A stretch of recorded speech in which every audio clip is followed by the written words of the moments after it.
এই তো ঈদের আগের দিনের হৃদয় বিদারক ঘটনা। বেশি দূরে যাওয়া লাগবে না।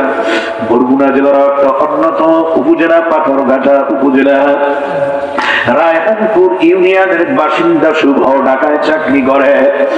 ঈদের আগের দিন সকালবেলায় চলে আসছে সন্তান, বলে কি সামগ্রী নিয়ে আসছে, মামার বাড়ি চাচার বাড়ি বিতরণ করবে।